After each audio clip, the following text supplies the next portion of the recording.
So just an FYI, this is will be aired in Southern California on AM 590 and in the Prescott Flagstaff area on KQNA in Arizona. Podcasts are available at firinglineradio.com.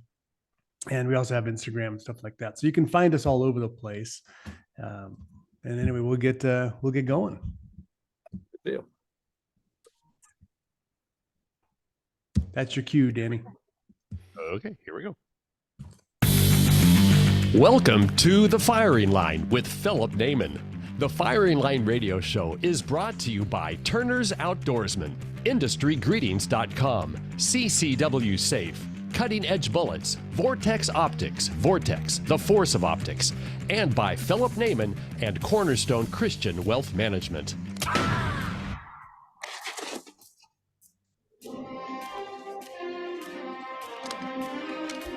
Good, bad. I'm the guy with the gun. And now your host, Philip Naiman. Hello, folks. Welcome to another edition of Firing Line Radio Show. I hope you're having a great weekend wherever you are. And as a matter of fact, our guest this weekend, we're reaching all the way across the country, pulling them in from the East Coast there. We have Chris Elliott. Chris Elliott is a marketing director for Timney Triggers. Timney Triggers out of Phoenix, Arizona. For those of you who don't know about Timney Triggers and who they are and what they do and what they make, well, this show is for you. Chris, how's your day going? That's fantastic. I really appreciate the opportunity to jump on here with you guys and talk about a little bit of hunting, a little bit of shooting, and a lot about Timney. So thank you so much. Hey, no problem. And folks, that's not exactly a Phoenix accent. Your background there, Chris? Yeah, so I can't hide it. I am what I am. I'm a lifelong West Virginia, grew up in the heart of Appalachia, hunted and fished my whole entire life. I've always been a gun guy and a really diehard. I hunt a couple times a week, regardless if I'm working or not. But I got affiliated with Timney about 18 years ago with their owner, and I are dear friends now. And he needed somebody just to help him get the communication and the marketing out a little bit about this iconic brand that's been around since 1946. And I've grown with the company, and it's a very Timney's a huge passion to me because it touches so many different lives in the Second Amendment space. So I'm glad to be here. You're absolutely right. It does have kind of a pretty interesting background or history on that. Now, I've owned Timney on many of my rifles, and normally when I'll have a rifle built or have something swapped out, I just have my gunsmith, Jim Gruning, out here in California, have him just take care of it. But this one time I ordered a Timney trigger for myself. And when I got it, I was kind of impressed when I opened it up. There was a whole bunch of different verbiage in there you wouldn't expect from a Second Amendment gun company. And that struck me. I thought, you know what, there's something different about this particular company. I want to talk about that. What would I be alluding to on your packaging that might be different from your traditional parts companies?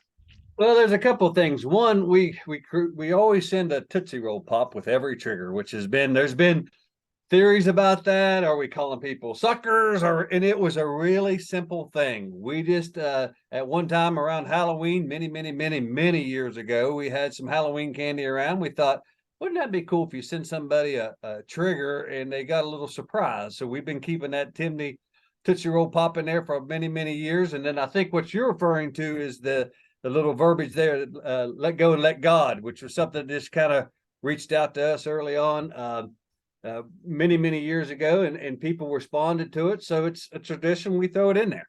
As simple as that. I think it's amazing. I love it when companies stand up for what they believe in.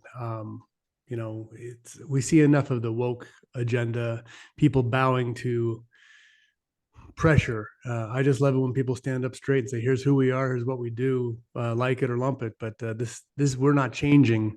And I appreciate that. And in my industry, my business, what I do, it's the same way. I just appreciate people who stand up and focus on the right things. Well, I appreciate you bringing that. Being a 77-year-old brand and a brand that's iconic, we've been through many generations, and so we have generations of folks that know what a bolt gun Timney should feel like, and then we have the next generation that may be a semi-automatic or now into handgun. So we constantly listen to our customers. We constantly ask for their feedback. And yeah, we do have principles and we do have values as a company. We're American manufacturers, made by Americans, proud to be Americans. And, we're not going to deny that. We have some of the best trigger men and women in the world that work at our facilities. That's all we do, Philip, is build triggers, right? So if you've been building triggers for 77 years, you better be getting something right, or you're very, very lucky, right? Exactly. Well, and in this environment, you're always triggered. So that's, but Yeah, okay. I got it. He's the I'm not going to let that fall too far, but I had to let it fall just a little bit before I picked it up. Hey, tell us how did Timney get started? I mean, there's this era of when it started. You got Nosler coming around the same time, a couple of other great, as you said, iconic brands that we've all grown up with. But there was a big surplus of stuff happening after World War II, right? So why don't you take it from exactly.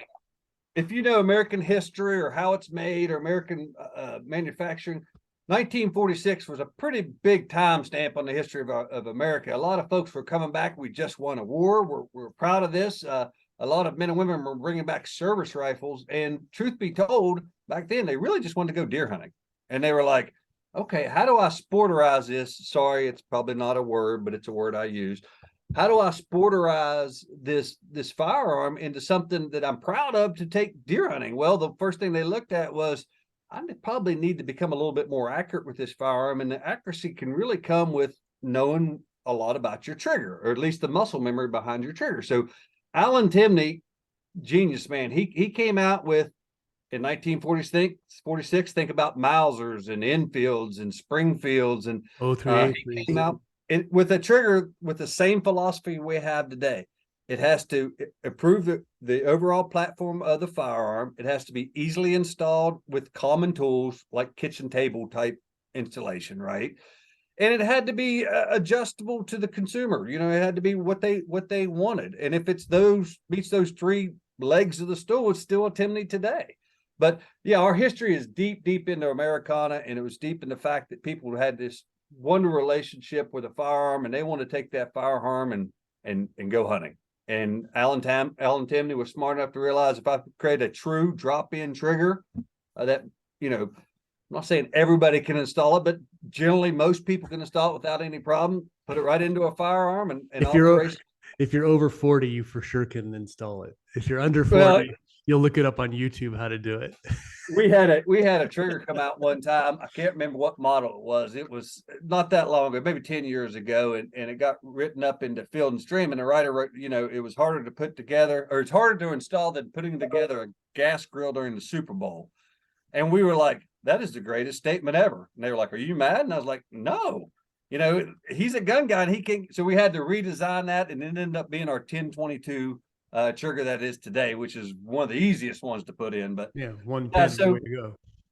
Yeah, exactly. So yeah, it's just the same principle Alan started out with: is does it elevate the platform? Does it help you become more accurate, easy to install, and does it meet your needs? Is it in that pound range? We could talk about trigger terms in a second, but is it something that you feel comfortable with? Exactly. Now, triggers in general, okay. In the old days, now again, you can see the color of my hair. I'm not exactly a young buck, but in the old days, you like the gun I grew up with hunting was a Winchester Model 70, and you get two 3/8 inch open end ratchets, wrenches, and a small screwdriver, and you can adjust that thing any way you want it, get it done. The Remington 700 at that time frame did not have an adjustable trigger, and then Ruger came out with their thing, and oh my God, it's like, it appeared that for off-the-shelf rifles, lawyers were the ones setting the foot-pound range. Yeah, and you ended up with these things with 8-9 pound triggers coming off the shelf. Talk about that, if you will. The factory versions. Yeah, it's because we've been around for so long, and we truly, everybody says they listen to their customers. Every business should do that. That's nothing new, but we do that. We have to because our customers tell us exactly what they're looking for. So if you think about your Model 70, I think it was introduced about 1936, I think was the design. We started making a trigger for that in about 1953 because our customers asked for it. To be in business, you have to solve a problem that the consumer has, right? If the consumer calls up and says, hey, I'd like to have a little better option for this, Win Model 70, could you guys take a look at it? Yeah, we took a look at it. And for your example, the Remington 700 came out in 1962. By math, maybe off a year or two, but I don't think it is. We started developing a trigger for that in 1965. So we've been making, back then we were only a bolt gun company. So we've been making 700 triggers for a long time, Model 70 triggers, not because it was our desire. It was because our customers called in and said, hey, I'd like to have a little bit nicer trigger, or a trigger that feels better to me, or whatever. It doesn't matter. They called in. A funny story about that. We did this. What trigger would you like for us to build next campaign? Maybe 5 or 6 years ago. I'm getting a little bit long in the tooth. It could have been longer. And by and large, not even close. I mean, stacks and stacks of passionate letters came back for the Mosin-Nagant. We were like, the Mosin-Nagant, the trigger's going to cost more than a rifle. Back Twice then. as much, yeah. Yeah, and we were like, now, why would you want that? Again, we didn't dream this up. Right. We just said, hey, we're listening to you. So the Mosin-Nagant was it. And here it is. Here's a new Mosin-Nagant trigger, which would actually make that thing shoot straight, which would be a good advantage. Folks, Philip Naiman, Firing Line Radio Show here with Chris Elliott, Timney Triggers, TimneyUSA.com. We'll be right back after this. I got that right? TimneyUSA.com? Yeah. Should have asked you first. That's From right. my memory. Mosin-Nagant. They type in Timney Triggers, they'll find us. We're in good shape. I'm not going to get worried about semantics. Okay, it's got some of the right address. So that became a pretty good seller though, too, didn't it? Yeah, it did. It really did. They're up, by the time they go through our R&D and production and that kind of stuff. And if we do our job right in marketing, they all sell fairly well. Yeah. Yeah. Well, the Mosin-Nagant, I think what's great about that is you can get one that's 60 years old and, it's only been dropped once, never fired. So yeah, it's it's a great piece of military history. Yeah. They're loud, man. And you got guys, it's interesting. I should probably do a show on Mosin-Nagants. I don't actually own one, but I see these guys, they dress these things up. They've got Archangel stocks on them, big flash muzzle brakes, a bolt on the side with a crescent wrench. I mean, they go to it. They really dress those things up. That's a good segment we could talk about. That's one thing that has changed in my tenure at Timney. We're waiting to come back live, right? We're waiting, yeah. Yeah. It seems like when the aftermarket companies started building products for these platforms, the platforms became more in vogue. And I don't know if it was the chicken or the egg. I don't know. But that's a great example. I don't think without a good stock and without a good trigger, that Mosin I think it'd be laying dormant still. Well, it's a good if you ever have to paddle up a creek. It's got enough length you can, fence post. There's lots of other uses for it. Like an 870 shotgun, right? You just never know what you're going to need. You may need a paddle. Never know. It's going to be there. Exactly. All right. We'll pick that up here. But that is a good point. Anyway, we'll pick it up. All right, Dan. This portion of the Firing Line is brought to you by Turner's Outdoorsman. All right, you primitive screwheads, listen up. See this? This is my boomstick. Hello, folks. Welcome back to Boomstick Radio. Philip Naiman here. Get our podcasts at firinglineradio.com, firinglineradio.com. You can find us also on YouTube. And because of the craziness that YouTube is, we'll probably start going over to Rumble again, trying that now that it's a little bit more friendly to use. And who knows where you are on social media, but we're still on the radio, AM 590 in Southern California, KQNA out of Prescott in Flagstaff, Arizona. Joining me back here, folks, I have Chris Elliott from Timney Triggers. He's calling in from Virginia. I'm not sure why he's on the East Coast here. He's one of those guys. We got to kind of vet him a little, I think. Here, what do you guys think so far?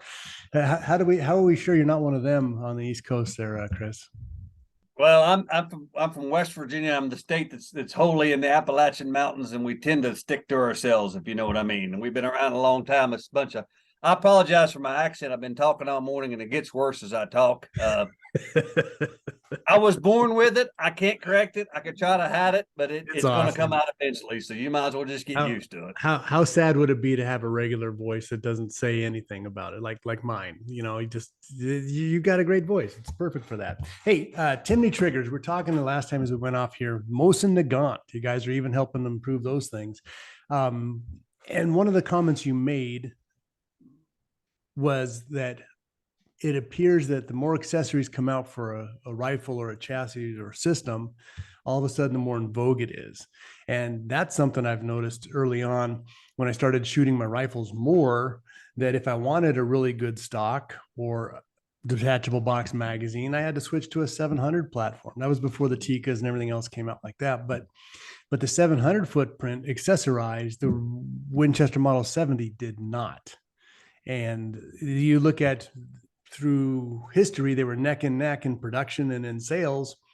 And then in the last 15 years, no one's even sees Model 70s anymore. But the accessorized version of the 700 is taken off through the roof. What do you say about that?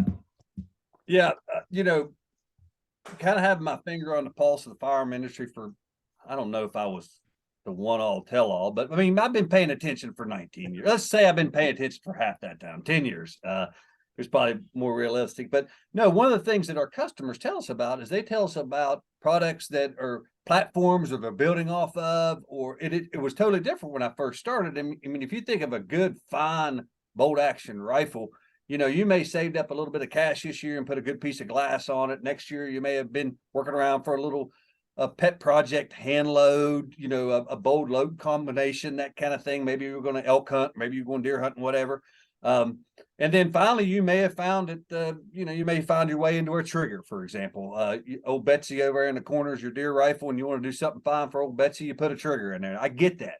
But it seems like, as of late, and as I say, as of late, it's probably been 10 years, it seems like platforms that are elevated, especially with the aftermarket folks, whether it be a good trigger, whether it be a good stock, whether it be, it just seems like people want to buy a platform rifle and accessorize it the way they want to. Now, maybe it came from the semi-automatic world, but it sure is in the bolt world right now. And you talked about the Model 700.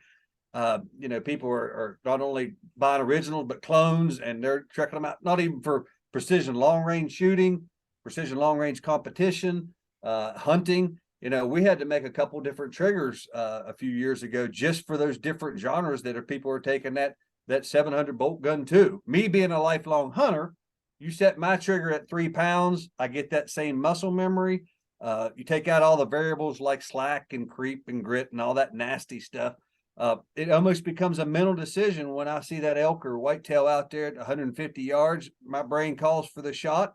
All the icky, nasty variables are gone, and I can make that shot because of the muscle memory. It's the same as like a golfer making a putt or a basketball player making a free throw. The more muscle memory you have and you take away all those different variables, that's truly what a good trigger does. It allows you to become more accurate because you can build muscle memory. The trigger is going to break the same way every time. And that's kind of this magic sauce of Timney is once you get one and you get used to that feel and you're successful with, increasing accuracy, you kind of want that through all your firearms, right? I mean, that's why an aftermarket trigger company like Timney's been around so long. And when our customers call up and say, hey, now we have a 1022 or Mosin-Nagant or whatever it would be, MP5, whatever, we have to make sure it feels like a Timney. So, but you're right, that has changed, and I'm sure it'll change again.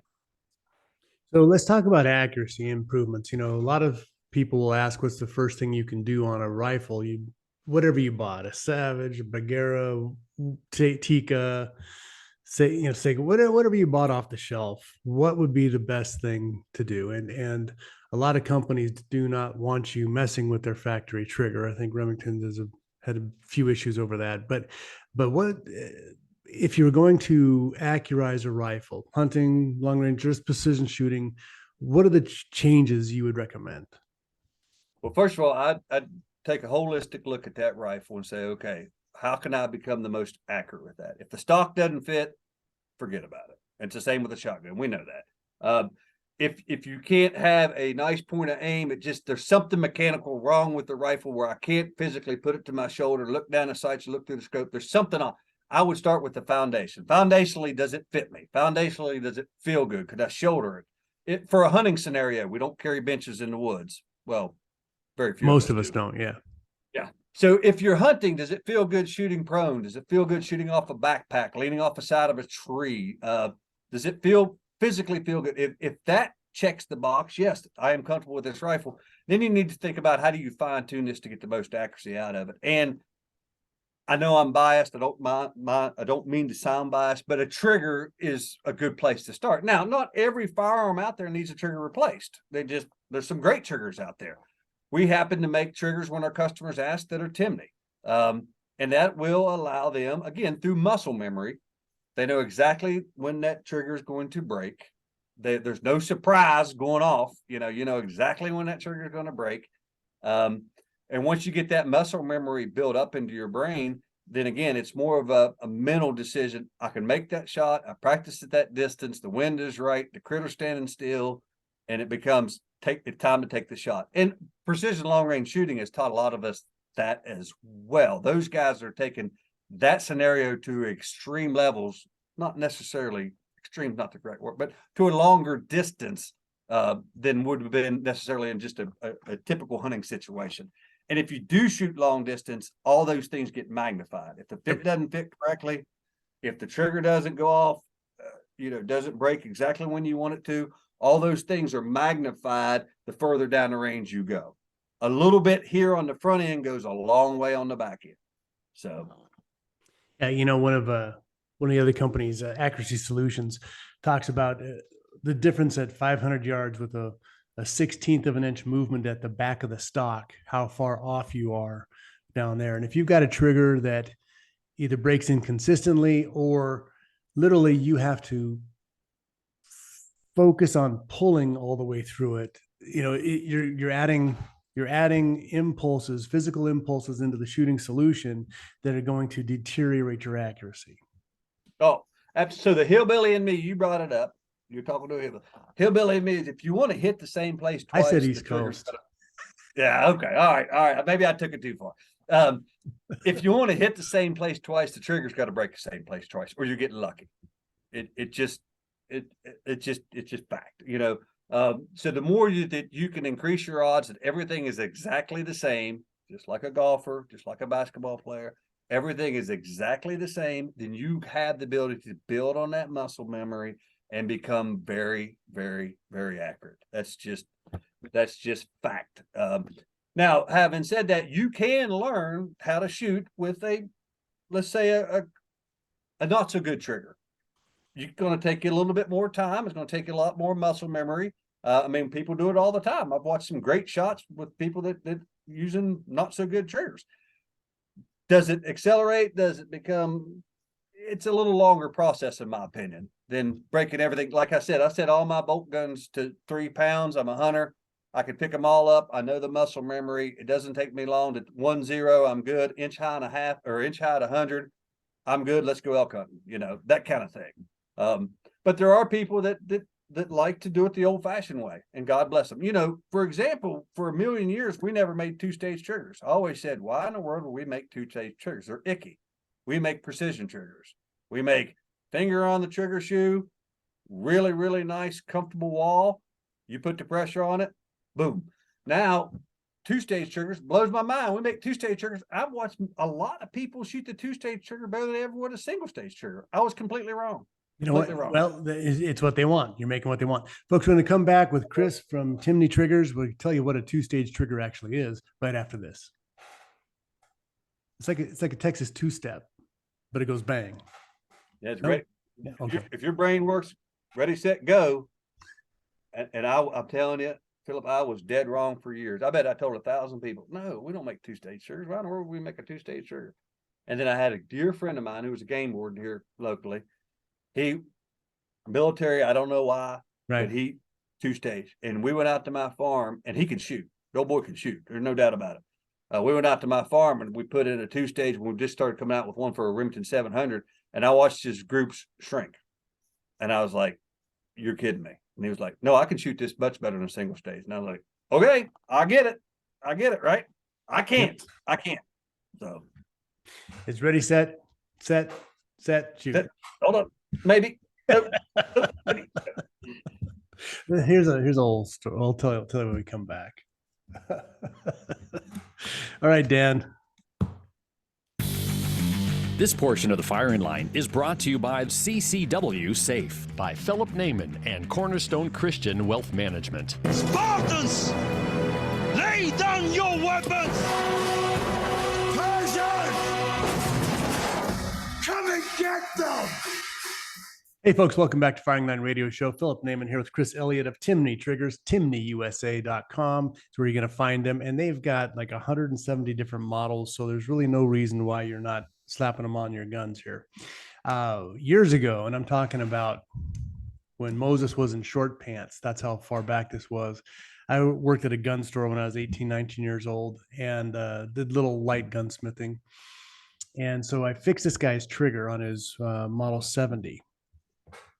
This guy was a bit of a talker, and he came into last week, like a week later out of deer season, talking about how this deer got up and was running in front of him. And just as he was taking the slack out of the trigger, somebody else shot the deer out from underneath him. And I took offense to that. I said, excuse me, I set that trigger. There is no slack in that trigger. So that's the same thing with yours, right? If you're missing shots because you got slack in the trigger, the slack wasn't in the trigger. That's the bottom line there. Yeah. Anyway, Yeah. hey, talking about different styles, we talk about bolt action, right? So hey, a lot of people shoot bolt action. PRS is huge. The NRL is huge. Just enjoying precision shooting has come so much farther than it ever has in the past, but it doesn't end there. One of the other things I think is really important is if you have an AR platform, that you have the ability to shoot that precisely. Even though you like to shoot it fast, precision even matters a lot with that type of a platform also. So talk to us about that, your gas gun series. Oh, absolutely. So, as we talked about, Timney was Granddaddy's old bolt gun company for a long, long time. And there were plenty of bolt guns out there that needed some attention, according to our customers, on what we may be able to fix. And at about 2005, we were actually on a prairie dog hunt. And one of the guides there had an AR-15, and we were like, that's pretty interesting. He said, yeah, maybe the trigger could use a little help. Well, we took it back and kind of popped out the two pins and dumped it upside down, and all these parts came out. And we were like, oh, geez, that's a lot of parts. So we went to our engineers and said, hey, could you make a true drop-in, dead nuts crisp 3-pound trigger for this AR? And they went to work and came back, and believe it or not, in 2005, I remember launching that trigger like it was yesterday. We were at the SHOT Show, and I, here I am, Joe Hunter talking about everything hunting. And then there was a little undercurrent of Timney's going into the semi-automatic world, and they're making an AR-15 trigger. And I was like, yeah, man, if you want to become more accurate, same thing we've been talking about, eventually, if you're going to talk about accuracy, eventually you're going to get into the trigger world. You just are.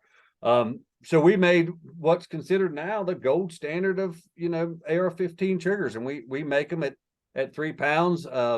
Easy to install. My son, when he was growing up here in West Virginia, a lot of his buddies were deer hunting, and they wanted to go deer hunting.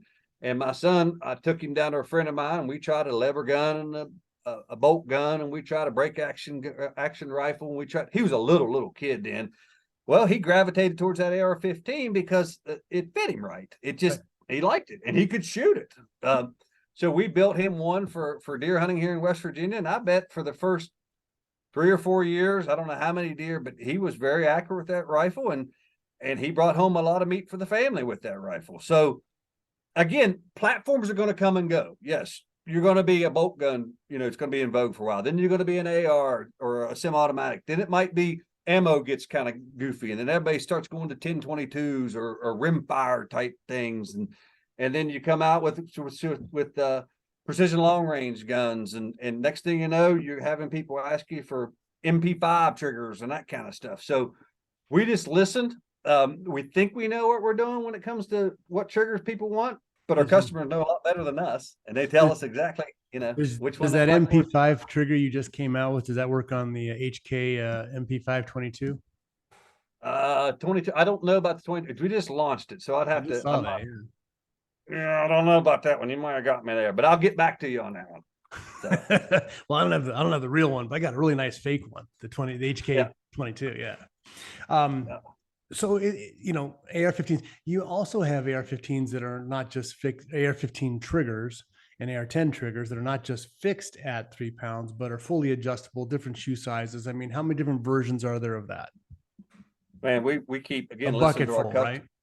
We make good, better, and best, and we even make one, the DH3 series for competition that is, you know, way up there with all kinds of different adjustabilities and stuff. So if you're wanting to get into it with a bargain line or a budget build, we have an impact series for budget, all the way up to, you know, DH3, which is the top of the top. So, and that's what we try to do, is we try to make good, better, and best in every category. We generally listen to our customers and come out with what we think is good or better, a better trigger out there.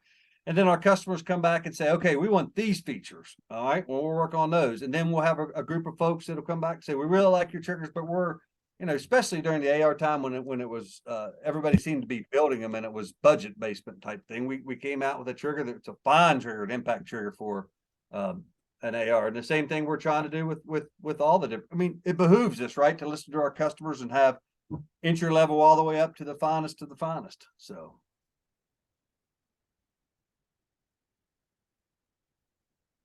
I've lost you. I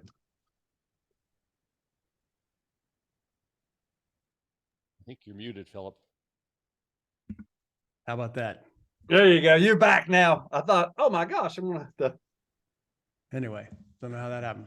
Yeah. So, yeah, I would have followed you, but I didn't know what behooved meant. So we'll have to Okay. write that down. Well, you might want to grammar check that one. I don't know if you got Grammarly on your computer or not, but you may want to, because I'll mess up the language if at all possible. So, I mean, the AR-15 market is huge, huge. Also, I noticed that you're anodizing some of the cases of the trigger, different colors. Are there different colors that are more popular than others? Yeah, It's a part that goes inside the gun that no one ever sees. I know it's silly, right? There's a couple of things that are silly, and if you give me a second, I'll try to land both these planes. One, when the trigger's up in the gun, yeah, you can't see the housing, but our customers love to see different colors. They tell us which colors they would like to see. They want us to decorate one. We decorate an AR-15 for our 75th anniversary trigger. People love that trigger. We did one for a Veterans Day, Memorial Day type thing called the red trigger. People like that. They just like to look at those triggers in different colors in the package on their bench. And then we've got a lot of customers that will take a trigger and run it in this platform for a while, or this rifle for a while, pull it down, put it in another one. So yeah, I mean, again, we can't make all this stuff up. We got to start listening to a few of these people, and we have been listening to them for a long time. That's how we come up with different color schemes and all that kind of stuff. So That's pretty interesting. It's neat. And they do look better that way. But I mean, obviously, I wouldn't have thought, oh yeah, let's color the triggers and on that inside, but they're pretty cool. And on a drop in for an AR-15, right? I mean, like you said, if you've got a stock AR-15 trigger in there, you've got the springs backwards and the grit factor and this couple of pins in there. But when you guys hammer that out and dropping one in, how much easier could it get? that one is really easy. And I've dropped that trigger in many, many, many times. My son built a platform off of it. That one is true Timney, easy to install kitchen table tools. It shouldn't take you very long, especially after the first one. You ought to be pretty inept with the rest of them.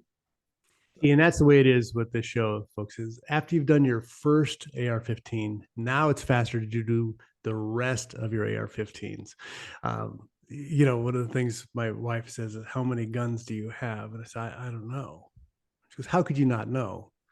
So, well, if I gave you a number and then you ask me in 6 months and it's different, why do I want to have that conversation? It's just easier for me not to count and not to know. And then then we'll never have a fight. So there you go. When you want to put the AR triggers in all the rest of them, I understand. You're making a valid point. Yeah, you make it. Yep, that's right. Once you feel one, Timney, and you're like, I get that. This works for me. They want to put them in all the rifles, which is fantastic. You don't mind that at all. people can go direct to Timney, correct? Oh, absolutely. Yeah, we sell through all the major resellers, retailers, but we also have a website that it's got a lot of good information on it. It's got a lot of compatibility. It's got a lot of the tech tips.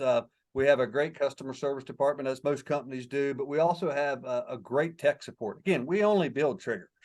So when you call Timney, you're going to be talking to somebody that knows a hell of a lot about triggers, you know. So that's a kind of a, you know, you could go purchase Timney anywhere you want. We love you, love you, love you. Glad to help you out. If you need some help though, give Timney a call. You just get on timneytriggers.com. There's a bunch of different places to contact us. We'll have a trigger specialist give you a call and walk you through it if you're having an install problem, or if you're just having a simple question, or you don't know what trigger to buy. We answer that question all the time because we make so many of them in so many different categories. You may not know. Hey, I'm a hunter. I'm going to hunt when it's cold. What smoke gun trigger should I buy? Yep. Okay. And if you go direct, you get a Tootsie Roll. Folks, Philip Naiman, Firing Line Radio Show. We'll be right back after this. Okay, last segment. Let's transition to pistols. Yeah, we transition to pistols, but I also kind of like to talk about the process of how triggers made, because we do it kind of unique and it kind of blows my mind, blows other people's minds. So Let's just do give me that. a couple minutes. Your show, baby. It's up to you. We could talk about, hey, a couple Your of years show. ago, Your show. we got in the handgun market. All You're killing me, dude. You're killing me. right. We're Love ready. This portion of the firing line is brought to you by Vortex Optics. Vortex, the force of optics. Yes! Great hunter. Yes? Fine figure of a man, yes? Yes? Yes. That is all you need to know for now. Hey, folks, Now, welcome back. I could fit in that era just fine. Yeah. I could that'd be now a different part of the country, but I could them old Daniel Boones and all. Oh yeah, I could Jeremiah. Oh yeah, absolutely, baby. And the first one to catch that was a Jeremiah Johnson quote. Yeah, it's perfect. We may have seen that movie a time or two. I have seen it every deer season since I can remember. You know, my wife says, "How do you know all the words to that movie?" It's like, because it's a man's movie. There's not that many words. My son and I, when my wife and daughter were out of town, we used to have Jeremiah Johnson nights where we'd take something out of the freezer, you know, an elk, antelope, doesn't matter. We'd turn on Jeremiah Johnson. We'd go sit down on the back porch and just eat with our hands and just be like, we're mountain men. You know, he's a little kid. He thought that was the funnest thing in the world, to eat like a mountain man. Absolutely. But it's funny too, because, you know, half that movie is just silence. She goes, how can you like this movie? It's like, how can you not? I know. Muddy. What March is muddy down there. Farmers usually March is a like muddy it. month down below. Some people like There you it. go. I Farmers should have got mostly. prepared. Farmers mostly. Yeah, I stumbled there, but you got me. You've done well to keep your hair so long with so many after it. Hey, no kidding. Yeah, I hear you. No kidding. Hey, No kidding. you brought up something at our last break here. I want to jump right to it because this is our last segment. Let you go with it. But how the heck are triggers made? Yeah, it's fascinating. No matter the scale of our company, it always boils down to humans. And when I first walked into Timney in 2004, 3, whenever it was, I saw this big, beautiful machine shop and all these, CNC machines and robots and all this kind of stuff that modern manufacturers are supposed to have. And it is really neat to go there and watch how an American product is made. Steel and aluminum come in on one side, triggers go on the outside, on the other side. It's fascinating. But what truly fascinated me was early on, well, since the beginning, every trigger we manufacture is taken by a human. It's assembled by a human. It's put into the action it was designed for, and it is tested by a human to make sure that it is a Timney. Every single trigger. So no matter what, you come to Timney tomorrow in downtown Phoenix and you walk through this 25,000 square foot manufacturing facility with all these robots and state-of-the-art stuff, and then you go into the room where all the men and women are sitting there putting triggers together and testing triggers. Those trigger testers pull more triggers than any human I know, and they know a good trigger. You cannot, and they are proud of their work. I mean, They have secret little codes, so each one knows which one they tested in case somebody calls and says, "Hey, Philip's online too, and he says he's got a problem with his trigger." And guess what? Hey, T-Bone, it's got a little pink mark on the bottom. That's yours, isn't it? And you'd be like, "Oh yeah, I'm gonna take that call," because I put that trigger. So it's just in today's modern manufacturing and today's production in America, it's just nice to see that there's still a human feel to make sure that that trigger feels like your grandfather's model 700 or your 700 or your son and daughter's AR 1022. They all feel the same. And it's just the perfect quality assurance, to be honest with you. Are there processes, are there machines that you could probably get to do that? Yeah, I'm sure there are. Yeah. And I'm not saying we're going to do it forever, but I'd place a pretty heavy bet that when we decided that this is the way we're going to do it, we're going to do it this way, it's because the human aspect. There's nothing more when you're a hunter or a shooter, when you break that shot and you hit exactly where your brain says, that's where I'm aiming for, that is a good feeling. And we want to make sure that that feeling is repeatable every single time, because, for example, me at a PRS match or me at a long range competition or me elk hunting, I'm really relying on that trigger to break exactly when I call for that shot. And it just makes the most sense. But yeah, I still think that's fascinating. Every time I do a media tour, I stop by those people because that's the heart of Timney, right? I mean, machines and all that kind of stuff are awesome. Don't get me wrong, but the humans that pull triggers every day are just hats off to them, man. Did you say one of the trigger pullers was T-Bone? Well, yeah, I may have made that name up, but that sounded good, didn't it? I knew a guy from McMillan. His name was T-Bone. I was like, I wonder, he's working with you guys now. Who knows? Who the heck knows? We'll just call him Fred. How about Fred? You know any Fred? I like the name T-Bone better. That's pretty good. All right, that'll work. That'll work. So yeah. So tell us about hunting in West Virginia. Oh, now we can do a whole show on this. So West Virginia is a little tiny state out in the Appalachians. Not a whole lot of people live here. Coal was king. You could look that up. That's not hard to figure out. But we saw Justified. A lot of open spaces, and the West Virginia, the Elk River that I grew up on, everybody hunted and everybody shot and everybody fished. That was just the norm. When you went to the barber shop or you went to the grocery store, or you were standing in line at the post office, that's what people talked about.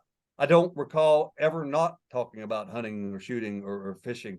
And I was blessed. The neighborhoods I grew up in and the communities I grew up in, you got home from school and you grabbed a shotgun and you went squirrel hunting. And then once you thought you were a pretty good shot at squirrels, you went on to the old white-tailed deer. They're so, the white-tailed deer is still king in this country, and in West Virginia they're plentiful. So spend a lot of time shooting whitetails, and then turkeys come on, and you move to that, and then you get the experience of taking that lifelong, time of hunting in West Virginia where everybody seems like they hunt, and then you meet some folks that no, not everybody hunts. There are people that load up their car on a Saturday and go to the range all day. Well, we never did that growing up. We just went out to the farm and shot. But it's interesting to see how different people's passions meet throughout the whole country. I grew up, I didn't know what an elk was. I didn't know what a mule deer was. I remember the first time I saw either one of them out west. But I was just very fortunate and blessed. And it has gave me, the only industry I've ever worked in successfully has been the hunting and shooting industry. I've been with Timney a long time because I have that passion. And I think our customers have that passion, and people like you have that passion. How do we make things better? We're blessed in this day and age. Firearms are better, triggers are better, ammo's better, optics better. When I was growing up, there'd be this talk about somebody that could do the perfect hand load for whitetails, or, could inlet a stock better than anybody else, or this, that, and that. A lot of that has kind of become mainstream now. And we're blessed to be able to pick a product up off the shelf, customize it the way we want to, find a load that works for us, and go have fun. It's amazing how far this industry's come. I can't wait to see how far it goes. So no, I think there's a lot of upside to it. And again, it's like the Timney story. There was a need, somebody started making triggers. One of the downsides in the industry is when people are like resistant to change for whatever reason. Why do that? Well, we've always done it this way. And it's so refreshing to deal with people and companies that are like, hey, what can we do? What is possible? Let's turn this thing around. Let's take the Second Amendment community from being a circular firing squad into one that's helping each other advance in different areas. Whether it be monolithic bullets for hunting. Okay, fine. We have to use them in California, but if you're gonna use them, use the best ones possible. Who's making like the cutting edge bullets? Like who's making a dynamite bullet you would use anywhere? So that stuff, the optics, it's just good to see people. And then those companies are out there supporting like the PRS or NRL matches. Leopold was at the NRL match last month. Vortex is pretty awesome, giving stuff away to continue to grow the sports. I just think that it's amazing that we have such a great group of people involved who are trying to make the next thing better. Yep. And we're kind of, I think we're weeding out the Freds that are, wow, you don't need that highfalutin 30-06 for whitetail. You just need a 35 wheeling, because that's what we always had. It's like, well, somebody's going to shoot what they're going to shoot because they want to, and we should just give them the freedom to have at it, be the best you can be with whatever you want to deal with. Well, smart companies that listen to their customers, who find solutions to real problems, or not necessarily problems, but scenarios, they always seem to, opportunity. They always seem to win. Like when I started working with Timney, did I think we'd be in semi-automatics and shotguns and handguns? No, I thought, there's plenty of bolt guns out there and we do great with bolt guns, but we listen and adapt to what our customers ask for. If our customers want to, trust me, we only make triggers. If a WD-40 can or a squirt gun or a Windex bottle has a trigger, we're looking at it. I promise you. And that's an exaggeration, but I promise you, if it's a firearm and it has a trigger, we're looking at it. And that's the other part we didn't jump much into, but Glocks. I mean, how popular are Glocks in the United States? How well known is Glock for its trigger? Well, I can tell you, when our customers were asking, they were asking loudly. Exactly. And the only thing we could do is can we make it a Timney? Is it easy to install? Does it improve the platform? Does it make you more accurate? We did our homework and we came out with one in 2021 that has been very popular for us. And guess what? I'm not giving anything else. We're going to continue to bring in handgun markets. We got the Smith & Wesson M&P trigger out right now. The sky's the limit. There's a big need for those, and I'm glad you guys are there filling it. Folks, I want to thank my guest, Chris Elliott, Timney Triggers, timneyusa.com. Check them out. I shoot them. You should too. I shoot their triggers, I should say. You should shoot them also. All right, have a great day, guys. God bless.